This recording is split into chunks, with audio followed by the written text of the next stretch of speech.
નમસ્કાર મિત્રો, સ્વાગત છે તમારું એચએનજીયુ સ્ટડી પોઈન્ટ યુટ્યુબ ચેનલના એક નવા વિડીયોમાં. મિત્રો, આજના આ વિડીયોની અંદર આપણે ગુજરાત પોલીસ ભરતીની જે શારીરિક કસોટી લેવામાં આવી હતી એની અંદર કેટલા ઉમેદવારો પાસ થયા છે એના વિશે વાત કરવાના છીએ. આજના આ વિડીયોની અંદર આપણે જોઈશું કે જે 12,472 જગ્યાઓ માટે જે શારીરિક કસોટી યોજવામાં આવી હતી એની અંદર પીએસઆઈની અંદર કેટલા ઉમેદવારો પાસ થયા છે અને પોલીસ કોન્સ્ટેબલની અંદર કેટલા ઉમેદવારો જે છે એ પાસ થયેલા છે. એટલે એક જગ્યા માટે કેટલા ઉમેદવારો વચ્ચે સ્પર્ધા છે એના વિશેની વાત આપણે આજના આ વિડીયોની અંદર કરવાના છીએ. મિત્રો, HNGU study point YouTube channel દ્વારા તમને પોલીસ ભરતીની તમામ માહિતી સૌપ્રથમ અને સચોટ રીતે પૂરી પાડવામાં આવે છે. ભવિષ્યમાં પણ આવી તમામ માહિતી મેળવવા માટે ચેનલને અત્યારે સબસ્ક્રાઈબ કરી લેજો. તો હવે શરૂ કરીએ આજનો વિડીયો. તો તમે જોઈ શકો છો એ પ્રમાણે ગુજરાત પોલીસ ભરતી 2025 ગ્રાઉન્ડમાં કુલ કેટલા ઉમેદવારો પાસ થયા એના વિશે આપણે વાત કરવાના છીએ. કુલ જગ્યાઓ કેટલી છે? 12,472. પીએસઆઈમાં કેટલા ઉમેદવારો પાસ અને કોન્સ્ટેબલમાં કેટલા ઉમેદવારો પાસ એના વિશે વાત કરીશું. અને પીએસઆઈની 472 જગ્યાઓ છે, તો એક જગ્યા માટે કેટલા ઉમેદવારો પાસ થયા છે એના વિશે. અને 12,000 જગ્યાઓ જે છે એ પોલીસ કોન્સ્ટેબલની છે, તો 12,000 જગ્યાઓ સામે કેટલા ઉમેદવારો એક જગ્યા માટે સ્પર્ધા કરશે એના વિશે આપણે જોઈશું. તો પહેલાં આપણે જે વિડીયો શરૂ કરીએ એના પહેલાં તમે જોઈ લો, આપણે જોઈએ કે કુલ કેટલા ફોર્મ ભરાયા હતા. તો પીએસઆઈ એકલા માટે કુલ 60,000 ફોર્મ ભરવામાં આવ્યા હતા. પીએસઆઈ અને એલઆરડી માટે 4,38,000, એટલે કે જે ઉમેદવારો એવા હતા કે જેને પીએસઆઈ અને એલઆરડી બંનેની અંદર ફોર્મ ભર્યું હતું એ ઉમેદવારો હતા 4,38,000. એલઆરડી માટે કુલ 6 લાખ ઉમેદવારોએ ફોર્મ ભરેલા હતા. આમ કુલ 10,98,000 જે છે એ 10,98,000 જે છે એ ફોર્મ ભરવામાં આવેલા હતા. એની અંદર જે પહેલાં આપણે પીએસઆઈની વાત કરીએ તો પીએસઆઈની અંદર કુલ કેટલા ઉમેદવારો પાસ થયા? તો પીએસઆઈની અંદર 72,798 પુરુષ ઉમેદવારો પાસ થયા અને 29,495 મહિલા ઉમેદવારો જે છે એ ગ્રાઉન્ડની અંદર પાસ થયા.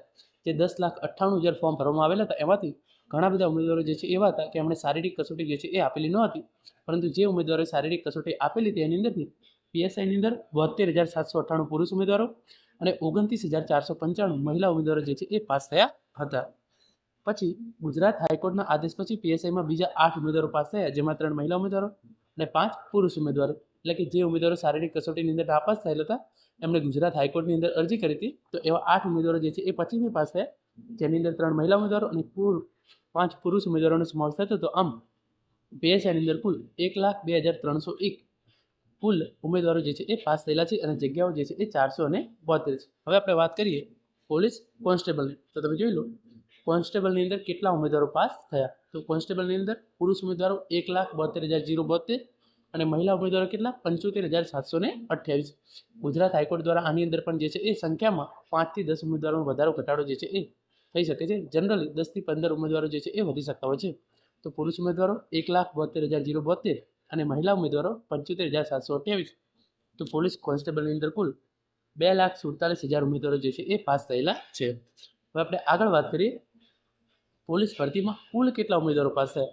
તો પીએસઆઈની અંદર કુલ કેટલા ઉમેદવારો પાસ થયા? 1,02,301 અને એલઆરડીની અંદર કુલ 2,47,000. એમ પોલીસ ભરતીમાં કુલ 3,49,301 ઉમેદવારો જે છે એ પાસ થયેલા છે અને આ ઉમેદવારો જે છે એ લેખિત પરીક્ષા જે છે એ આપશે. આમાંથી કેટલા ઉમેદવારો લેખિત પરીક્ષા આપે છે અને નથી આપતા એ અલગ વસ્તુ છે, પરંતુ 3,49,301 જગ્યાઓ 12,472 જગ્યાઓ માટે જે આ ભરતી કરવામાં આવી છે એની અંદર શારીરિક કસોટીની અંદર પાસ થયેલા છે. એટલે અંદાજે 3.5 લાખ જેવા ઉમેદવારો જે છે એ લેખિત પરીક્ષા માટે એલિજિબલ થયેલા છે. કેટલા ઉમેદવારો વચ્ચે સ્પર્ધા? તો આપણે તમે જોઈ લો પીએસઆઈની અંદર 1,02,301 ઉમેદવારો પાસ થયા છે અને જગ્યાઓ છે 472.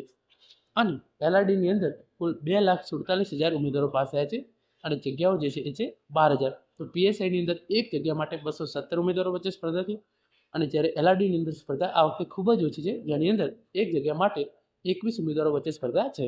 તો આ વખતે તમને જે છે એ પોલીસ કોન્સ્ટેબલ બનવા માટે જો તમે સારી રીતે તૈયારી કરશો તો તમે આસાનીથી પોલીસ કોન્સ્ટેબલ બની શકશો. તો મિત્રો, આ હતો આજનો આ વિડીયો, જેની અંદર આપણે પીએસઆઈની અંદર કેટલા ઉમેદવારો પાસ થયા, એલઆરડીની અંદર કેટલા ઉમેદવારો પાસ થયા અને કુલ કેટલા ઉમેદવારો વચ્ચે હવે લેખિત પરીક્ષા માટે સ્પર્ધા બચી છે એના વિશે વાત કરી છે. Thank you so much for watching.